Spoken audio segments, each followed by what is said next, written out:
राज्याच्या ग्रामविकास विभागाने आज एक असा निर्णय जाहीर केला आहे ज्याने संपूर्ण प्रशासकीय वर्तुळात मोठी खळबळ उडाली आहे। विशेषतः ज्या कर्मचाऱ्यांचे डोळे यावर्षीच्या सर्वसाधारण बदल्यांकडे लागले होते त्यांच्यासाठी हा निर्णय अत्यंत धक्कादायक आणि अनपेक्षित मानला जात आहे। 17 एप्रिल 2024 रोजी निर्गमित झालेल्या या ताज्या शासन निर्णयानुसार महाराष्ट्र सरकारने जिल्हा परिषदेच्या अंतर्गत येणाऱ्या गट क आणि गट ड संवर्गातील सर्व कर्मचाऱ्यांच्या यावर्षीच्या बदल्यांना पूर्णपणे स्थगिती देण्याचा ऐतिहासिक निर्णय घेतला आहे। हा निर्णय केवळ बदल्या पुढे ढकलण्यापुरता मर्यादित नसून आगामी जनगणना 2026च्या अत्यंत महत्त्वाच्या राष्ट्रीय कामासाठी प्रशासकीय यंत्रणा सज्ज ठेवण्याच्या हेतूने घेण्यात आला आहे।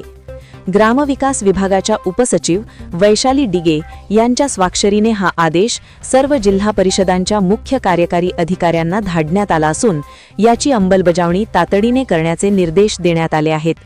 या निर्णयाचा थेट परिणाम राज्यातील लाखो प्राथमिक शिक्षक, ग्रामसेवक, आरोग्य सेवक आणि लिपिक वर्गीय कर्मचाऱ्यांवर होणार असून बदल्यांच्या प्रतीक्षेत असलेल्या कर्मचाऱ्यांच्या नियोजनावर आता पाणी फेरले गेले आहे। जनगणनेसारख्या राष्ट्रीय महत्त्वाच्या मोहिमेत कोणतीही अडचण येऊ नये आणि कर्मचाऱ्यांची उपस्थिती एकाच ठिकाणी कायम राहावी यासाठी सरकारने हे कडक पाऊल उचलले आहे। राज्यातील जिल्हा परिषद प्रशासनात बदल्यांचा हंगाम हा नेहमीच चर्चेचा आणि उत्कंठेचा विषय असतो।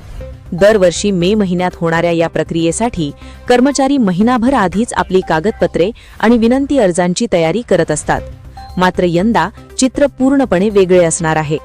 शासनाने स्पष्ट केले आहे की 2026 मध्ये होणारी जनगणना ही अत्यंत व्यापक प्रक्रिया असून त्यासाठी जिल्हा परिषदेच्या कर्मचाऱ्यांची भूमिका कळीची ठरणार आहे। जर कर्मचाऱ्यांच्या बदल्या केल्या तर नवीन ठिकाणी रुजू होणे, तिथली भौगोलिक माहिती करून घेणे आणि जनगणनेच्या कामात समन्वय साधणे यामध्ये मोठा वेळ वाया जाऊ शकतो। हा वेळ वाचवण्यासाठी आणि जनगणनेची माहिती अचूक संकलित करण्यासाठी राज्य सरकारने जैसे थे परिस्थिती ठेवण्याचा निर्णय घेतला आहे। या आदेशामुळे केवळ सामान्य बदल्याच नव्हे तर विनंती बदल्यांच्या प्रक्रियेवरही प्रश्नचिन्ह निर्माण झाले आहे। गट क आणि गट ड मधील कर्मचाऱ्यांची संख्या जिल्हा परिषदेत सर्वाधिक असते आणि हेच कर्मचारी ग्रामीण भागातील शेवटच्या घटकापर्यंत पोहोचलेले असतात। त्यामुळे शिक्षकांपासून ते आरोग्य विभागाच्या कर्मचाऱ्यांपर्यंत सर्वांनाच आता जनगणनेच्या या महायज्ञात स्वतःला झोकून द्यावे लागणार आहे।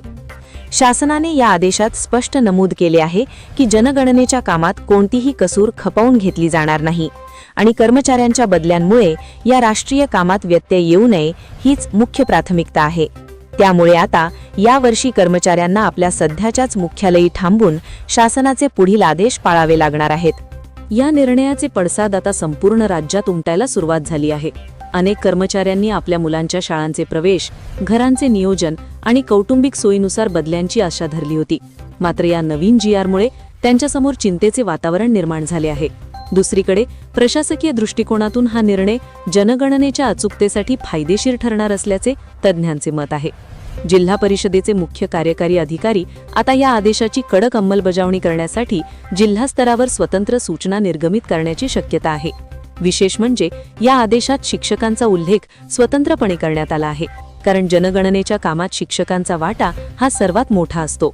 गेल्या काही काळापासून बदल्यांच्या धोरणावरून शिक्षक संघटना आणि सरकार यांच्यात अनेकदा चर्चा आणि वाद झाले आहेत, पण जनगणनेचे कारण समोर आल्याने आता संघटनांची भूमिका काय असेल हे पाहणे महत्त्वाचे ठरेल। शासनाचा हा आदेश तात्पुरत्या स्वरूपाचा नसून 2026च्या पूर्ण बदली हंगामासाठी लागू राहणार असल्याचे स्पष्ट होत आहे। यामुळे ज्या कर्मचाऱ्यांनी बदलीसाठी आपले देव पाण्यात ठेवले होते त्यांना आता किमान 1 वर्ष तरी वाट पाहावी लागणार आहे।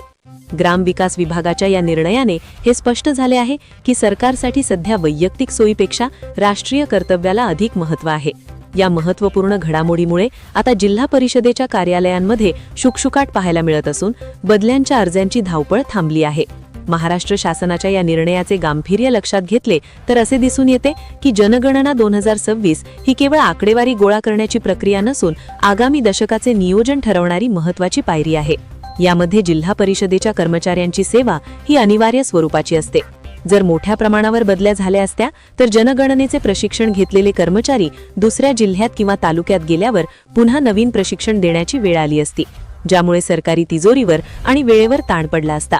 हे टाळण्यासाठी उपसचिव वैशाली डिगे यांनी स्वाक्षरी केलेल्या आदेशात सर्व जिल्हा परिषदांना सूचना दिली आहे की कोणत्याही परिस्थितीत गट क आणि गट ड संवर्गातील कर्मचाऱ्यांची बदली प्रक्रिया राबवू नये.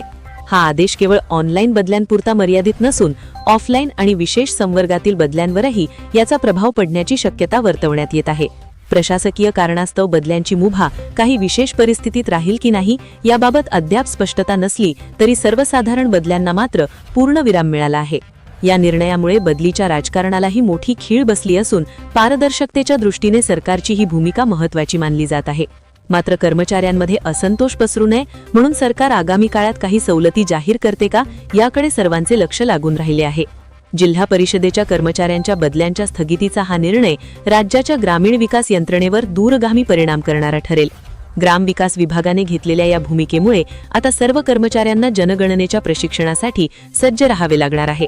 शिक्षक बांधवांसाठी तर ही बातमी विशेष महत्त्वाची आहे, कारण उन्हाळी सुट्ट्यांच्या काळात किंवा त्यानंतर लगेचच बदल्यांची प्रक्रिया पूर्ण होऊन नवीन शैक्षणिक वर्षात नवीन शाळांवर जाण्याचे त्यांचे स्वप्न आता लांबणीवर पडले आहे.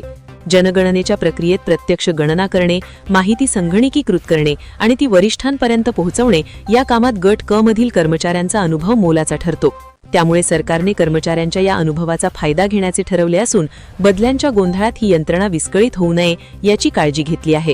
17 एप्रिलच्या या आदेशानंतर आता जिल्हा स्तरावर बदल्यांसाठी होणाऱ्या कर्मचाऱ्यांची गर्दी ओसरेल आणि पूर्ण लक्ष जनगणनेच्या पूर्वतयारीवर केंद्रित होईल.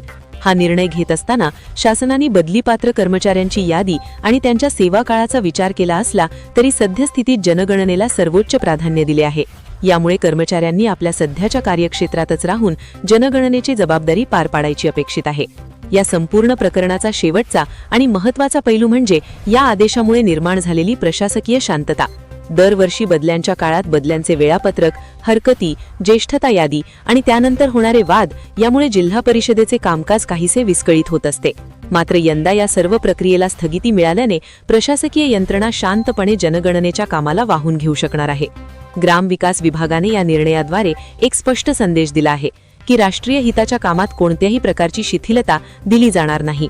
कर्मचाऱ्यांच्या संघटनांकडून या निर्णयावर काय प्रतिक्रिया येतात आणि न्यायालयीन पातळीवर याला काही आव्हान दिले जाते का हे पाहणे देखील रंजक ठरेल.